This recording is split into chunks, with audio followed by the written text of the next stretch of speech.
అందరికీ నమస్కారం. నెల్లూరు ప్రైమ్ టీవీకి స్వాగతం పలుకుతున్నది మీ ఈతకోట సుబ్బారావు. ఈరోజు ప్రముఖ కవి, రచయిత ఆచార్య ఆత్రేయ గారి వర్ధంతి. తెలుగువారి మనసులు దోచిన కవి మన ఆత్రేయ గారు. 1921 మే నెల 7వ తేదీ నెల్లూరు జిల్లా సూళ్లూరుపేట తాలూకా ఉచ్చూరు వారి స్వస్థలం.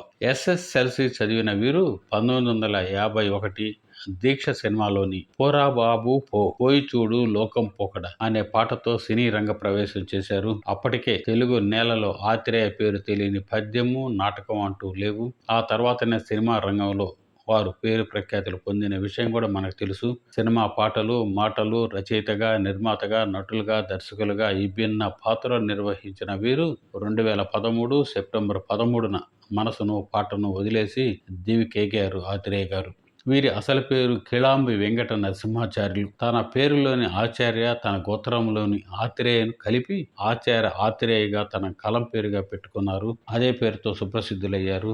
అదే పేరుతో వారు దివికెగారు. వారి జీవితం గురించి, వాటి పాటల గురించి, వారి సాహిత్యం గురించి మనకి ఇప్పటికే కొన్ని ఏళ్లగా మనం వింటూ ఉన్నాము, చదువుకుంటూ ఉన్నాము, ఆలపిస్తూనే ఉన్నాము. కానీ ఈరోజు వారి నుంచి వచ్చిన కొన్ని శలోక్తులు, కొన్ని హాస్య గుళికలు ఈరోజు మనం వారి వర్ధంతి సందర్భంగా వారి మనసును మనం అర్థం చేసుకునే విధంగా దీన్ని మనం ఆస్వాదిద్దాము.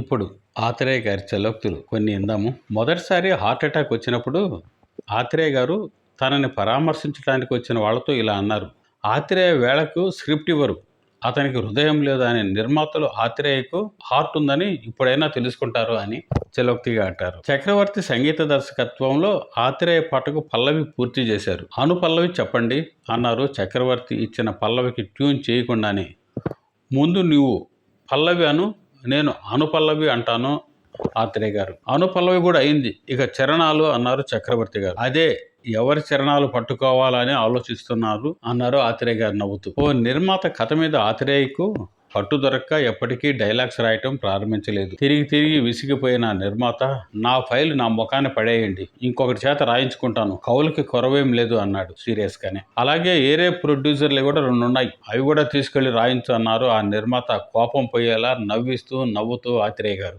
ఆత్రేయ గారికి చత్వారం వచ్చిన కళ్ళజోడు వాడేవారు కాదు. అతి చిన్న అక్షరాలు కానీ, రాతుళ్ళు చదవాల్సి వచ్చినప్పుడు కానీ భూతద్దంలో చూస్తూ చదివేవారు. ఏమిటి భూతద్దంలో చూస్తున్నారు అని ఓ నిర్మాత అడిగితే, నా రచనలో బూతు ఉందంటారుగా, వెతుకుతున్నా అన్నారు సీరియస్గా ఆత్రేయ గారు. ఆత్రేయ గారు రాసిన డైలాగును ఆయనే కాపీ చేసుకోవాల్సి వస్తే తెల్లగాయితం కింద రోళ్ల కాగితం పెట్టి రాసేవారు. ఇంత శ్రమ ఎందుకండి, మీ దస్తూరి ముత్యాల కోవలా ఉంటుంది కదా అని ఎవరైనా అడిగితే, నేను రూల్ ప్రకారం రాసే మనిషిని అనేవారు ఆత్రేయ గారు. మీ ఆలోచనలు ఎప్పటికప్పుడు రాసి ఉంచుకుంటారా అని అభిమానులు ఆత్రేయని అడిగితే, నా ఆలోచనలు రాతల్లో కాదు తల్లోనే ఉంటాయని ఆయన సమాధానం. ఆరుద్ర గారి షష్ఠపూర్తి సభలో ప్రసంగిస్తూ, ఆరుద్ర పండితుడు, నేను తల పండితుణ్ణి అన్నారు ఆత్రేయ గారు. చెమ్మక్కు అని కొందరు పెదవి విరిచారు. ఆత్రేయ తల పండటంలో శ్లేష: ఒకటి తల నెరవటం, రెండవది ఉపరితల మాత్రం పాండిత్యం కలవాడిని అని వినయం. మరోటి వాగ్దానం గురించి ఆత్రేయ గారు చాలా సందర్భాల్లో చెప్పేవారు, నేను వాగ్దానం మాత్రం చేయను, వాక్కులను నమ్ముకుని బతికేవాడిని, వాటి దానం చేస్తే నా దగ్గర ఏం మిగులుతుంది అని. ఆయన వాగ్దానం సినిమా తీసి చేతులు కాల్చుకోవటం మనకందరికీ తెలిసిందే. ఒకసారి మోదుకూరి జాన్సన్ ఆత్రేయని కలిసి పిచ్చాపాటి మాట్లాడుతూ, నేను మీ అడుగుజాడల్లోనే నడుస్తున్నాను, నిర్మాతకు ముందుగా డబ్బు ఇస్తే కానీ రాయటం లేదు గురువుగారు అన్నారట. అప్పుడు ఆత్రేయ గారు అంటారు, పిచ్చివాడా, నేను డబ్బిచ్చినా రాయటం లేదు, ఆ సంగతి నీకు తెలియదేమో పాపం అని నవ్వేస్తూ అన్నారట ఆత్రేయ గారు.